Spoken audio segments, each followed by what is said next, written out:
UNNORMAL. Meghan is laughingstock as best-dressed shopper while Montecito elite wearing flip-flops.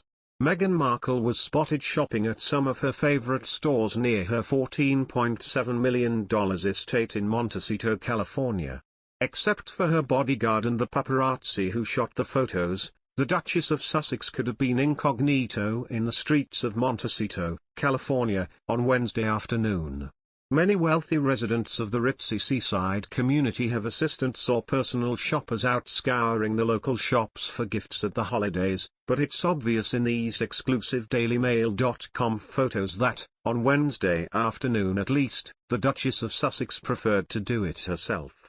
While her children Archie, 2, Lilibet, 7 months, were likely having nap time, Meghan, 40, made a beeline to nearby Pierre Lafond and Company, a pint-sized grocery with upstairs rooms selling everything from mini Rodini onesies to Il Bisonti wallets and Paul Smith socks, according to Goop.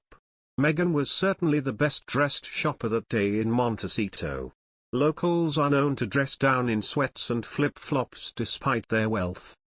She wore a brown Massimo Dutti wool coat, Tamara melon boots, Bottega Veneta clutch, Le Specs Earhart sunglasses, along with a brown beanie and blue face mask.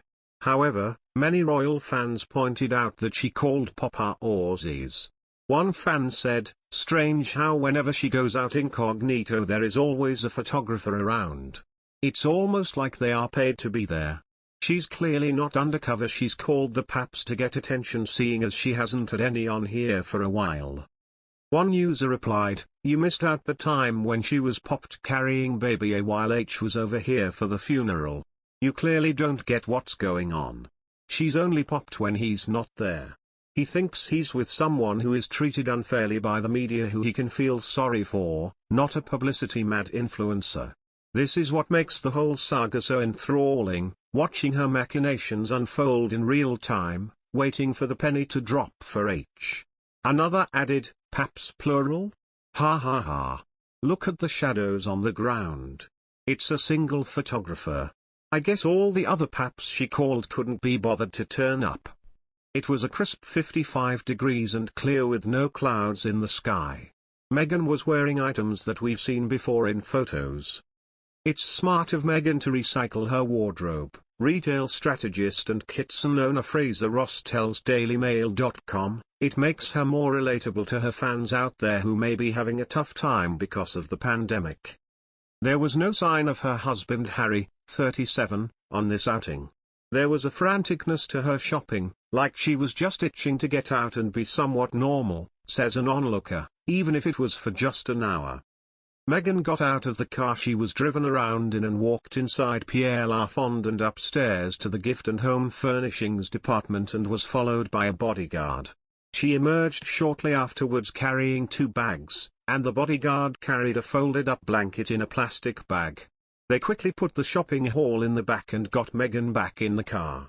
The trio then headed to 2 nearby stores to continue their bargain hunting.